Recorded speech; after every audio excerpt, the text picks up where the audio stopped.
Businessman थिले businessman रु हठात राजनीति की केमिति क्लिक कले राजनीति की कहीं मन बढ़ेले आ राजनीति आसी किपरि भाव में लोक सेवा निजक नियोजित करछन्ते आजिकाली कौशल राजनीति भितर किपरि भाव में जनसेवार मनोनिवेश कर से विरल व्यक्तित्व सहित आज न्यूज जैन ओडिया एक स्वतंत्र उपस्थापना सूर्य बाबू आप न्यूज जैन ओडिया को स्वागत आपण किछिटा आज बर्तमान आम ओडिशावासी को आपण राजनीतिक जीवन विषय किछिटा सूचना देवे आपण इलेक्शन ठू न्यूज जैन ओडिया रे अनेक खबर प्रसारण होईची सबु होईची जेतबे 2022 मसिया आपण राजनीति की पसिले आ पुणी भारतीय जनता पार्टी रु कोदळर नगरपाल पई आपण प्रतिद्वंदिता कले से समय बिजु जनता दल गवर्नमेंट पुणी से समय एटा होची हमर से समय पूर्वतन मुख्यमंत्री नवीन पटनायक जिला एटी बीजेडी रो अनेक दबदबा थाए जेतबे आपण प्रथम कथा कहंतु जेतबे इथरे आपण प्रतिद्वंदिता कले ए बीजेडी गडरे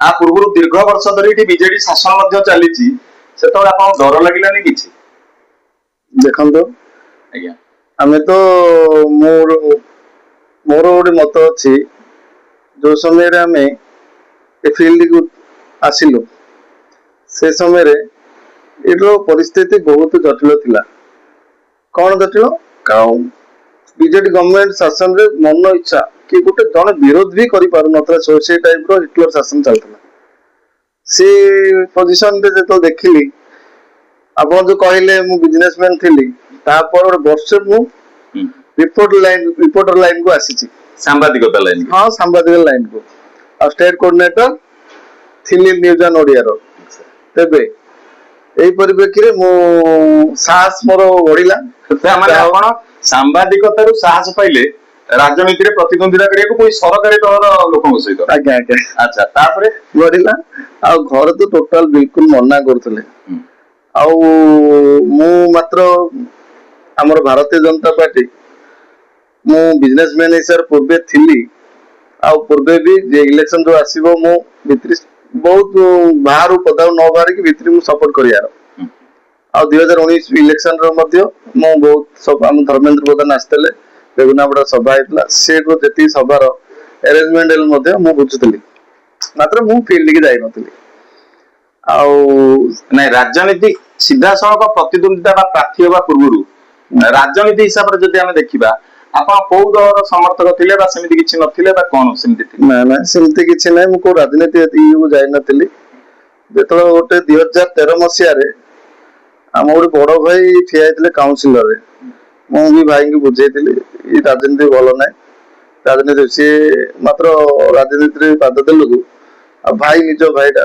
न जदि भारी लोक निंदा गोट रहउची भाईटा ठिया हेछि भाई को सपोर्ट करनी बाहरनी ता सताक सहित एटा कहिबे सेतिबे से सब 8 दिन थिला मु राजनीति एंट्री करथिले आ तांको भी जिता हेतला से वार्ड रे से 47 वोट जितिथिले आ से परिप्रेक्षी 2013 मसिया रे मु उतरथिले तापर मासे पर माउ राजनीति की आपण जेतबे कैंडिडेट हेले भारतीय जनता पार्टी की काहे की माने पसंद कले बा चूज कले एतरे माने देखन तो सेतबे चाहि परथांते जे शासक दल रे ठिया भी निश्चित जितिबी बिजु जनता दल रे ठिया भी सेटा न करी माने ओटे अनिश्चितता भीतर जेतबे बीजेपी रो एते फेम नथिला किंतु आपण 2022 मसिया रे एटी बीजेडी गड़ थिला बीजेपी की काहे कोन माने बाछिले काहे बीजेपी भारतीय जनता पार्टी रो प्रार्थी होबा पई से तुम देखंदो से समय रे प्रधानमंत्री को नरेंद्र मोदी को जो लोक अभिमुखी उन्नति काम देखी तार अनुप्राणित तो है कि भारतीय जनता पार्टी को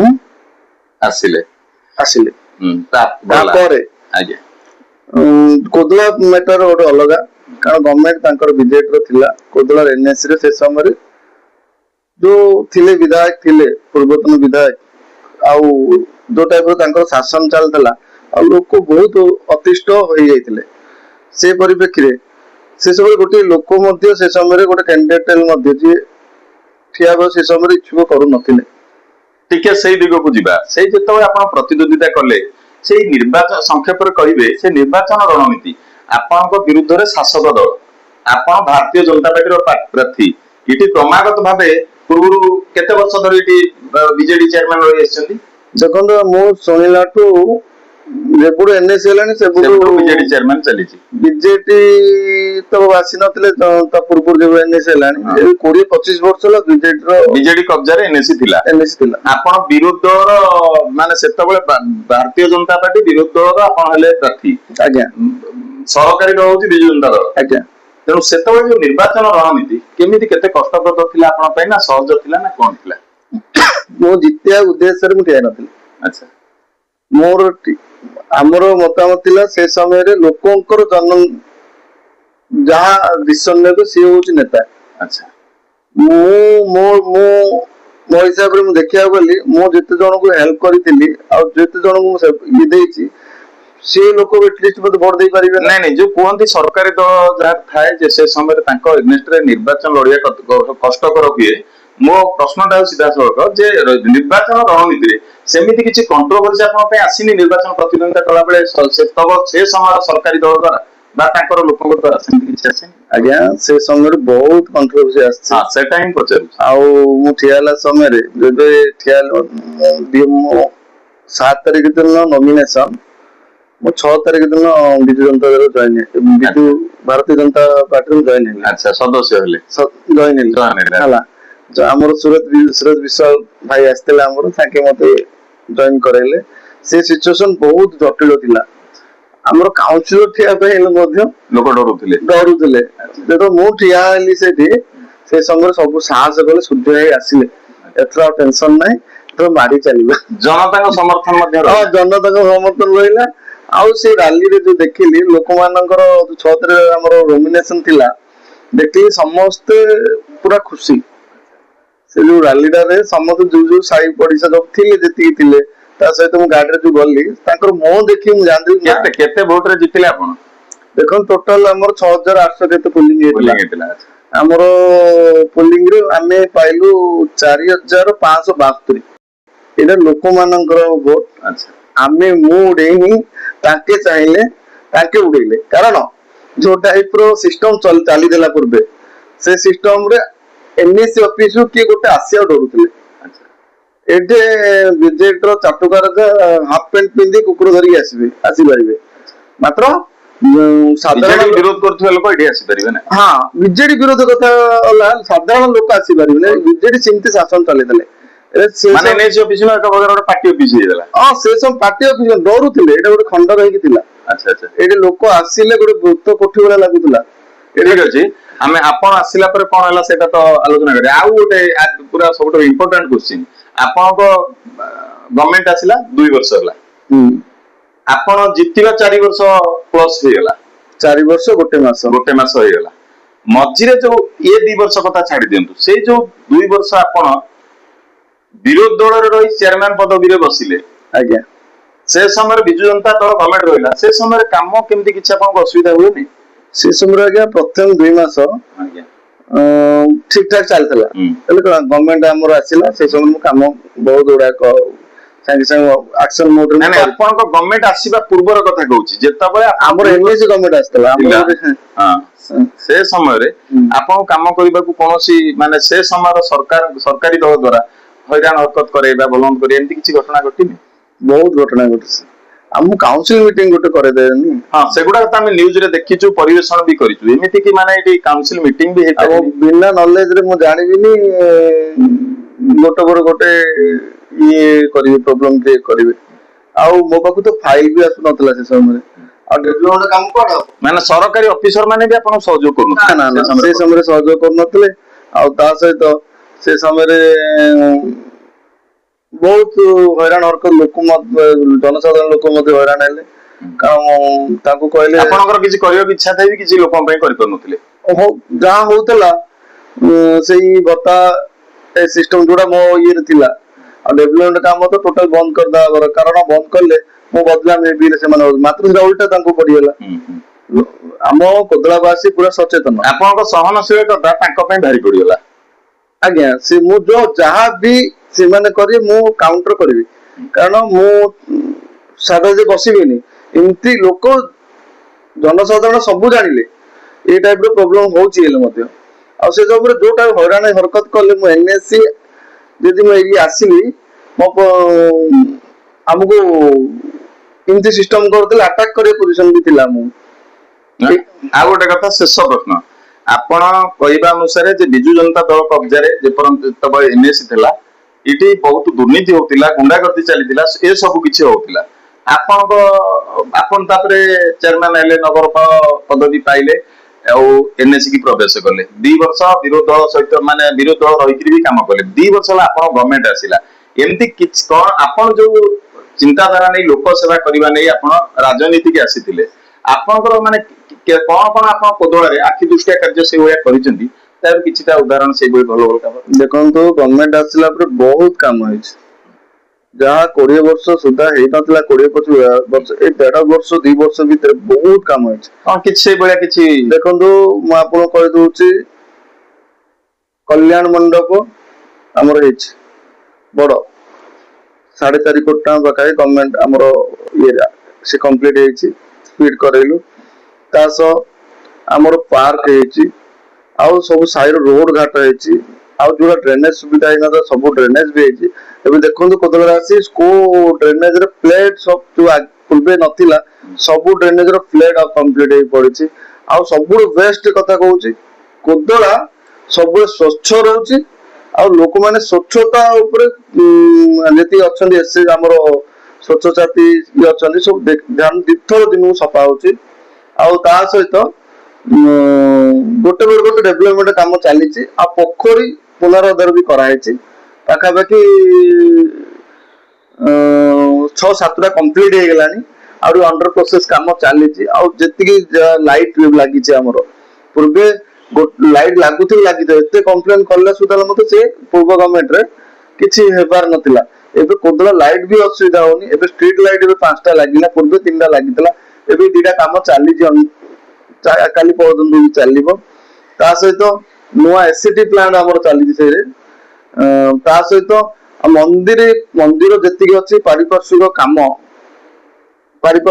ଏନ୍ଏଚ ଦ୍ୱାରା ଯୋଉଟା ହେଇପାରୁଛି ସେଇଟା କରା ଚାଲିଛି। ଏବେ ବି ଆଜି ବି ଯଜ୍ଞ ଯୋଉ ଚାଲିଛି, ଯଜ୍ଞର ଯେତିକି ବି ଇଏ ଡେଭଲପମେଣ୍ଟ କାମ, ସେ ବ୍ୟାକ ସାଇଡ ନାଳ ସୁବିଧା ଥିଲା ନଥିଲା। ଆଉ ତା ସହିତ ସେ ସବୁ ତୁଠ ମାନଙ୍କର ଯେତିକି ପୋଖରୀର ତୁଠ ମାନଙ୍କର ଗାଧୋଇବା ପାଇଁ ସୁବିଧା, ଆଉ ଚେଞ୍ଜିଂ ରୁମ୍, ବହୁତ କାମ। ଆମେ ଆସିଲା ପରେ, ଆମ କାଉନସିଲ ଆସିଲା ପରେ ପ୍ରାୟତଃ ଭତ୍ତା ଆମେ ପ୍ରବଳ ବାଣ୍ଟିଛୁ, ପାଖାପାଖି 1500-1600 ନୂଆ କରେଇଛୁ ଆମେ। ଆଉ ତା ସହିତ ରାସନ କାର୍ଡ ବି ଆମେ ପ୍ରବଳ କରେଇଛୁ, ପାଖାପାଖି 800-1000 ପରେ ବେନିଫିସିଆରି କରେଇଛୁ। ତା ସହିତ ରାସନ କାର୍ଡ ଯୋଉ କରେଇଛୁ ଆମେ ନିହାତି ଗରିବ ଶ୍ରେଣୀ ମାନଙ୍କର କରେଇଛୁ, ଆଉ ଦେଖିକି କରେଇଛୁ, ଆଉ ଯାଇକି ପାଖକୁ ଆମେ ଇଏ ଲୋକ ପାଇବା ଉପଯୋଗୀ ସେଠି ଆମେ ଦେଇଛୁ।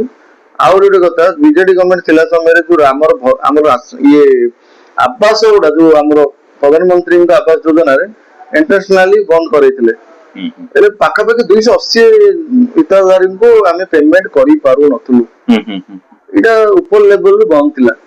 ଉପର ଲେଭେଲ ମାନେ ବୁଝିପାର, ସେମାନେ ୱାର୍କଆଉଟ କାର୍ଯ୍ୟାଦେଶ ପାଇଥିଲେ ପେମେଣ୍ଟ ଗୋଟେ ପେମେଣ୍ଟ କି 2ଟା ପେମେଣ୍ଟ ପାଇଥିବେ, ଆଉ ଅଧା ପେମେଣ୍ଟ ପାଇନି। ମୁଁ ଯେବେ ଆସିଲି ଆସୁ ଯୋଉ ଫାଷ୍ଟ ପେଜ ଟା ପାଇଲେ, ତାପରେ ମୁଁ ଦେଇଦେଲା ପରେ କଣ ଏମାନଙ୍କର ମୋଟିଭେଟ, ଏଇଟା ତ ବିଜେପିର ଗଭର୍ଣ୍ଣମେଣ୍ଟ, ବିଜେପିର ଚେୟାରମ୍ୟାନ, ଆଙ୍କୁ ବଦନାମ କରାଯାଉ, ଲୋକମାନେ ଆଙ୍କୁ ଘେରନ୍ତୁ, ଲୋକମାନେ ହଇରାଣ ହୁଅନ୍ତୁ, ଏ ଯୋଜନା କରି ସେମାନେ ଇଏ କରୁଥିଲେ। କାରଣ କମ ତୁମେ ବିଜେପିକୁ ଭୋଟ ଦେଲ, ସେ ରାଗଟା ରଖିକି ସେମାନେ ଉପର ଲେଭେଲରୁ ବନ୍ଦ କରିଦେଲେ। ତେବେ ଆମ ଗଭର୍ଣ୍ଣମେଣ୍ଟ ଆସିଲା ପରେ, ଆଜ୍ଞା ମୁଁ କହୁଛି, ଏବେ 15 ଦିନ ଭିତରେ ଯେ ଗୋଟେ ଘର କମ୍ପ୍ଲିଟ ହେଲା, ଫଟୋ ଉଠା ହେଲା, 15 ଦିନ ଭିତରେ ପେମେଣ୍ଟ ଆସୁଛି।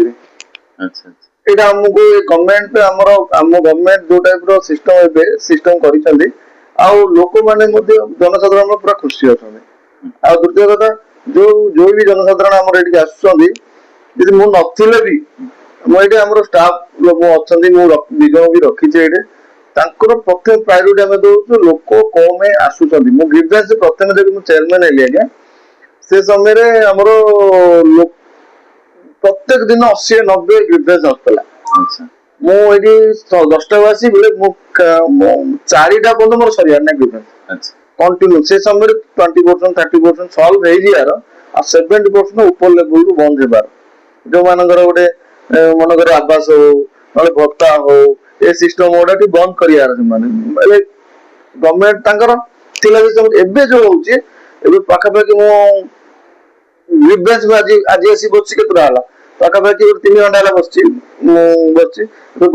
गोटे जना के आछन ए सिस्टम तार लोकंकर तो समस्या ने ग्रीवेंस के हां बस सेटा ग्रीवेंस पूरा कम गेला कारण सेटा मते खुशी लागु आज्ञा कारण गवर्नमेंट तरफ सुविधा केमती लोक माने पाई पारी आम माध्यम रे आमे सेटा करि दउछु सेटा हमको खुशी लागुଛି लोक पाखरे जाई सुविधा पहुंचुଛି आ एई जी लोक आज्ञा देखंतु देखो 80 वर्ष पर भत्ताटा पाइबे लोक आमे गोटे काम करू जाई पर मतलब ना गाड़ी खरी पटौछु आमे निजे मो गाड़ी रे मो केतला हम पठैछि ता सहित मोर हमर काउंसिलर माने मते नेकी जाई छथि और द्वितीय कथा और हमर भाई माने सब अछन मते जाओ कहले मते धरि के दे जो बहुत बहुत धन्यवाद आपण माने सुनुतिले सीधा सळग वर्तमान आमे कथा होतुलु पूरा खोला कथा उदला नगरपाल सूर्यनारायण नायक सहित जे कि गोटे कथा प्रथम कहले जे एटी बीजेडी रो जो राज चली सेतबेले बिजु जनता दल सरकार रे गणमाध्यम संस्था जेहेतु मु काम करूली साहस बळिथिला मन बळिथिला राजनीति रे लोक सेवा करिवि आ राजनीति रे फसिले भारतीय जनता पार्टी प्रार्थी जबरदस्त वोट पाई मध्ये जितिले आ जितिबा परे प्रति मासरे प्रति सप्ताह रे अनेक जनहितकर जन कल्याणकारी कार्य करी सब समय रे गणमाध्यम रे खबर प्रसारण करा जायछि एवं आज भी निजको जनसेवा नियोजित रखिछन्ति एवं उन्नतिर पथे आगे चलीछि गोदला दर्शक बंधु आज एई भली जने नेता केमिति आपण मानको लागिले आपण माने हमकु कमेंट माध्यम रे जणाइबे आजिर दुनिया रे जदि सबु राजनेता का मनोवृत्ति एई भली बनता निश्चित भाव रे ओडिसावासी सुशासन व्यवस्था पाई पारंते जय जगन्नाथ नमस्कार।